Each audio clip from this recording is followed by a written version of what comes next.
So let's next consider a situation where we've got a magnetic field pointing in this direction, and imagine that there's initially a charged particle traveling perpendicular to that magnetic field, and what you will find that the particle is doing, it's going to go along a circular path. So this is a charged particle with charge q, and it will execute cyclotron motion.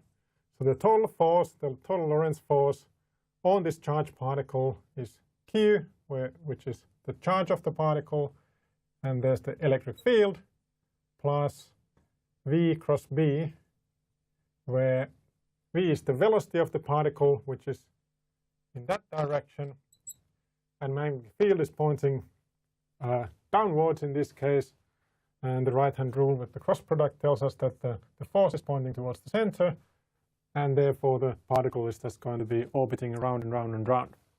In the absence of the electric field, we find that the magnitude of the force is, in this case, just the velocity times the magnetic field when these two are orthogonal. And in the circular path, the charged particle with mass m experiences a centrifugal force, mass times the velocity squared divided by r, from which we can solve, for example, we can solve that the radius, let's make it capital R, equals mass of the particle times its velocity divided by the magnetic field. So we know the mass of the particle, we know the velocity or the magnetic field, we obtain the radius of this orbit, and vice versa. Similarly, we can obtain the cyclotron frequency, the cyclotron frequency of this periodic motion simply by dividing the velocity with the radius, velocity divided by radius, which equals, there's a charge missing, there should be charge here. Let's put the charge back in there. So hence we obtain charge over there, and here we obtain the charge Q, charge to mass ratio Q on m multiplied by the magnetic field. And this shows you that the frequency of the periodic motion is directly proportional to the strength of the magnetic field applied.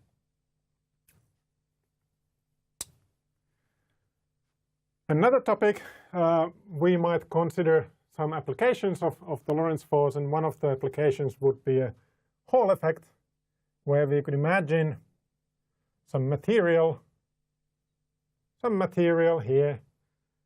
Suppose that there are some charged particles moving with the velocity v through this material.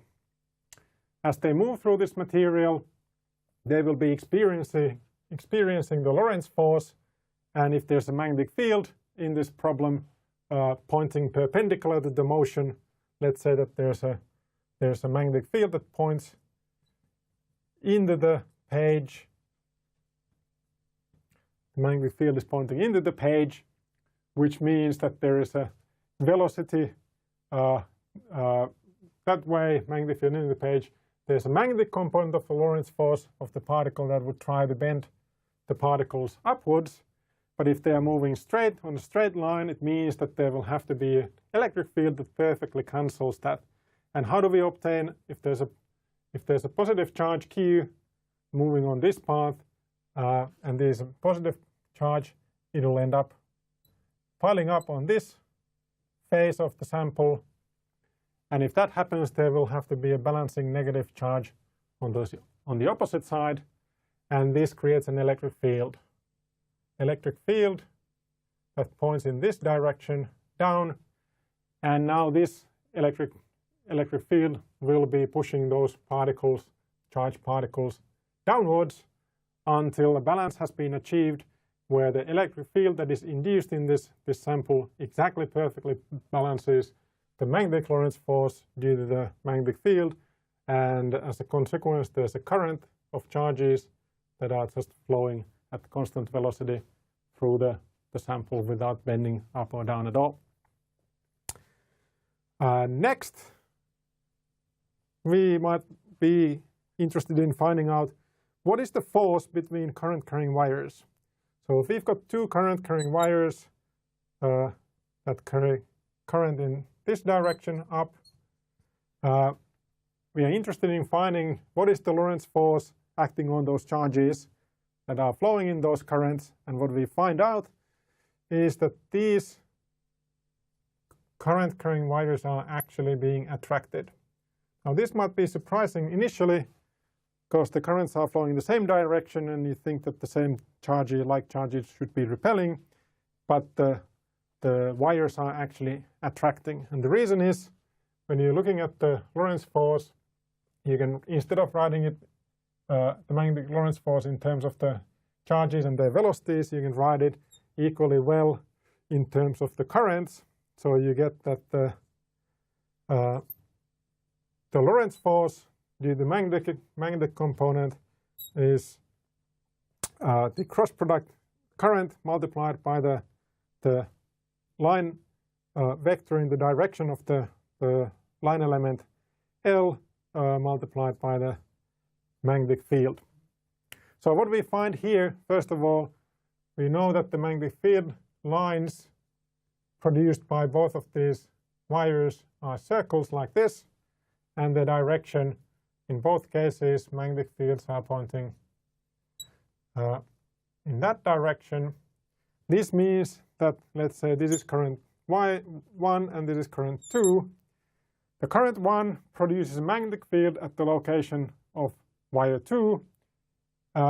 This produces a magnetic field at the location here that points into the page. And magnetic field points in that direction. The charges are moving upwards. The Lorentz force tells us that the charges that are moving upwards, magnetic field is pointing into the page. The force is pointing towards the wire that produced that magnetic field. And likewise, we can do the same here and look at the magnetic field produced by current number 2 at the location of the current number 1, and there it would be B2, that was B1, pointing in that direction. Velocity of the particle is still upwards, magnetic field this way, force is pointing towards the other current, and the two current carrying wires are attractive. If you reverse the direction of one of those currents, then the two wires will become repulsive.